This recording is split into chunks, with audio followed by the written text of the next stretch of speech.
ឃើញទស្សនវិជ្ជានៃចំការម្ទេសដែលមានផ្លែទុំក្រហមច្រើនពីពេញចំការបែបនេះថាបងប្អូនមានអារម្មណ៍យ៉ាងណាដែរ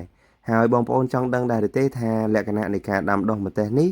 ក៏ដូចជាដំណើរទាំរួមនឹងទីផ្សារនៃការលក់ចេញតើមានភាពងាយស្រួលដែរឬទេក៏ដូចជាសួស្តីទៅកាន់បងប្អូនអ្នកទស្សនាទាំងអស់គ្នាថ្ងៃនេះខ្ញុំនឹងនាំអារម្មណ៍បងប្អូនទាំងអស់គ្នាមកទស្សនានៅចំការម្ទេសរបស់អ្នកមីងជន់សាង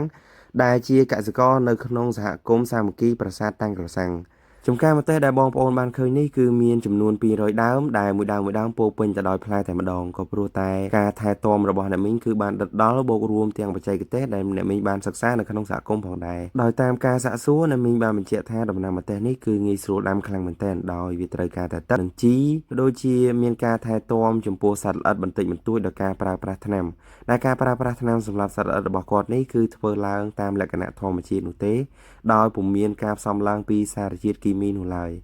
ចំណែកឯជីសម្រាប់ការដាក់វិញគឺប្រើប្រាស់ជីលាមកសត្វដែលជាជីធម្មជាតិដូច្នេះការដាំដុះដំណាំម្ទេសនេះគឺមិនទាមទារនៅដើមទុនច្រើននោះទេដំណាំម្ទេសនេះគឺងាយស្រួលនៅក្នុងការផ្គត់ផ្គង់ទៅដល់ទីផ្សារខ្លាំងមែនទែនដោយទីផ្សារមានតម្រូវការច្រើនជាពិសេសនៅរដូវខែដែលមានបុណ្យទានដំណាំម្ទេសរបស់គាត់គឺផ្គត់ផ្គង់ទៅក្នុងទីផ្សារមិនទាន់នៅតម្រូវការរបស់អតិថិជនដែលតម្រូវឲ្យគាត់មានការដាំដុះបន្ថែមទៀតនៅរដូវកាលក្រោយគាត់បានបញ្ជាក់ថាគាត់នឹងដាំក្នុងដីចំនួន1ហិកតាតែម្ដង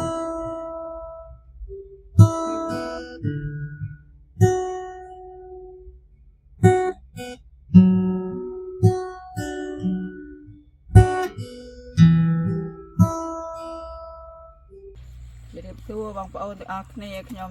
ជាម្ចាស់ចំការម្ទេសនេះ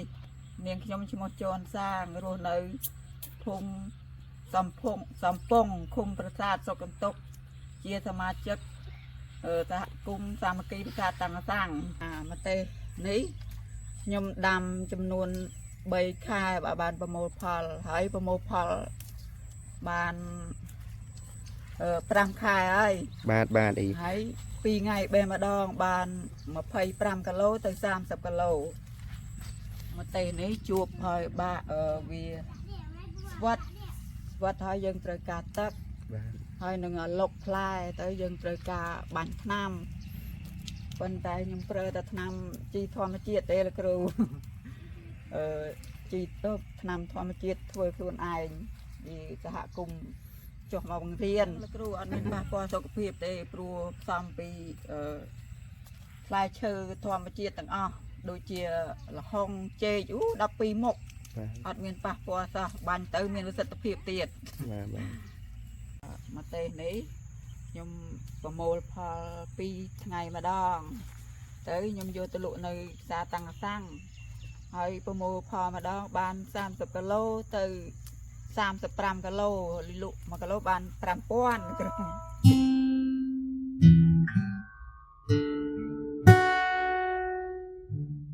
ការដាំដុះនៅដំណាំម្ទេសនេះគឺជួលសម្រួលបន្ទុកនៃជីវភាពរបស់គ្រួសារគាត់បានមួយចំណែកធំផងដែរដោយការប្រមូលផលម្ដងគាត់ទទួលបានចន្លោះពី10ទៅ150000រៀល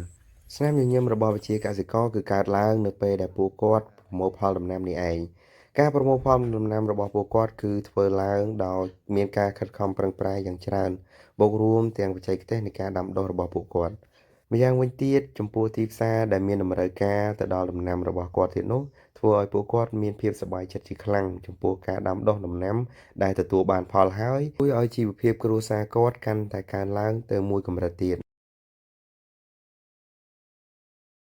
ជាចុងក្រោយអរគុណបងប្អូនទាំងអស់គ្នាដែលបានទស្សនាវីដេអូនាងខ្ញុំហើយជួយគាំទ្រផលិតផលខ្មែរដែលខ្ញុំដាំដោយដៃខ្លួនឯងហើយអត់ប្រើប្រេងគីមីទេប្រើថ្នាំធម្មជាតិ100%ហូបទៅអត់មានប៉ះពាល់សុខភាព